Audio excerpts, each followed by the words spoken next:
Bạn đang có một cái văn bản là tiếng Anh như thế này nhé, các bạn nhấn giữ vào nhé. Đó, các bạn sẽ chọn là dịch ở đây. Thì các bạn sẽ đợi một chút, nó sẽ hiển thị ra. Đây, các bạn sẽ thấy rằng nó sẽ có cái phần là tiếng Việt ở phía dưới này nhé. Và các bạn chọn xem thêm này. Đấy, ghi hình 4K này, nó sẽ dịch sang tiếng Việt luôn. Và các bạn có thể đổi ngôn ngữ này. Để chọn một ngôn ngữ tùy chọn nhé. Các bạn dùng điện thoại iPhone với cái ứng dụng Zalo trên điện thoại iPhone, thì hôm nay mình sẽ giới thiệu cho các bạn hai cái cập nhật cực kỳ mới và hay ở trên điện thoại iPhone. Các bạn dùng iPhone thì các bạn nếu quan tâm đến những cái cập nhật mới trên Zalo, hoặc là các bạn thường xuyên nhắn tin công việc với Zalo, thì các bạn tham khảo ngay trong video này của mình nhé. Rồi, và hai cái cập nhật mới cũng như là hai cái tính năng khá là hay ở trên điện thoại iPhone khi các bạn dùng ứng dụng Zalo thì nó sẽ như thế nào, thì hôm nay mình sẽ giới thiệu cho các bạn nhé. Cái tính năng đầu tiên nhé, đó là cái tính năng thay đổi kích cỡ chữ. Đấy, tùy chọn kích cỡ chữ ở trên Zalo không ảnh hưởng gì đến, nói chung là khi mà các bạn thay đổi nhé, ở trên cái hệ thống này, cỡ chữ trên hệ thống này, đúng không, thì các bạn có thể tùy chọn kích cỡ ở Zalo theo hệ thống, hoặc là theo cái kích cỡ chữ phông chữ của Zalo cái form cũ nhé. Mình ví dụ cho các bạn luôn nhé. Đây, mình sẽ vào một cài đặt này, mình sẽ chọn cái thay đổi cái cỡ chữ của hệ thống ở trên điện thoại iPhone nhé. Rồi, màn hình này. Đấy, thì các bạn sẽ chọn cỡ chữ này. Ví dụ như cỡ chữ đang nhỏ như thế này nhé, mình sẽ chọn là cỡ chữ to này. Đấy, ví dụ mình chọn to cho hết mức nhé. Rồi, các bạn sẽ thấy rằng này, cái chữ của điện thoại iPhone nó sẽ to như thế này nhé. Đó, bây giờ mình sẽ vào cái ứng dụng Zalo. Mình quay trở lại cái ứng dụng Zalo này.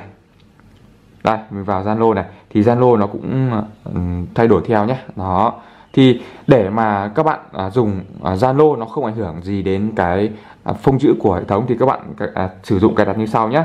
Rồi, các bạn vào cho mình một cài đặt này. Sau đó thì các bạn sẽ chọn cho mình ở trong phần Zalo ấy, các bạn sẽ chọn cho mình là giao diện và ngôn ngữ này. Đó, thì ở đây thì các bạn sẽ có cái phần là đổi cỡ chữ nhé, các bạn chọn vào. Rồi, thì các bạn sẽ nhìn xuống phía dưới cái phần là dùng cỡ chữ thiết bị này. Ví dụ như các bạn đang bật nhé, nó đang bật như thế này nhé, thì các bạn hãy tắt đi nhé. Thì cái phông chữ Zalo, cái cỡ chữ Zalo nó trở về bình thường nhé.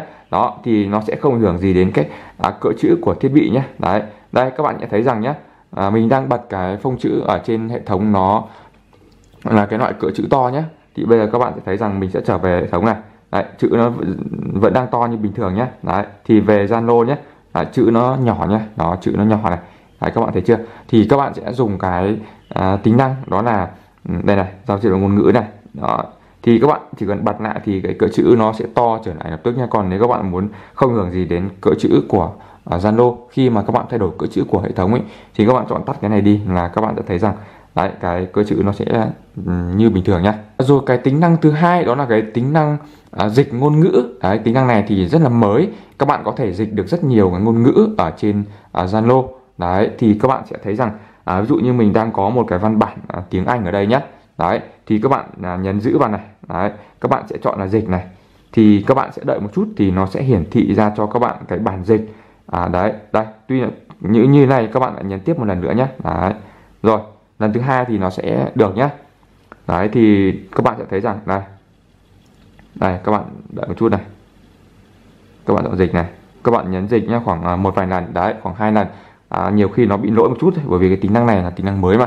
Đấy, các bạn sẽ thấy rằng nó sẽ dịch ngay cái bản tiếng Việt ở phía dưới này nhé. Rồi, các bạn thấy là ghi hình 4K version với 24 khung hình trên giây.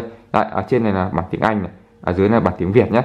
Ngoài ra thì các bạn có thể đổi ngôn ngữ nhé. Đây, đổi ngôn ngữ đây, các bạn chọn vào. Đấy, có rất nhiều, các bạn có thể dịch sang ngôn ngữ khác này. Đấy, có rất nhiều nhé. Đấy, tiếng đây, các bạn chọn thêm này. Đấy, đây là cái văn bản nhé.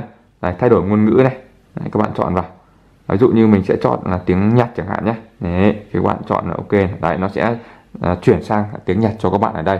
Đó, các bạn cũng có thể chuyển từ tiếng Việt nhé. Đấy, ví dụ như mình sẽ chọn này.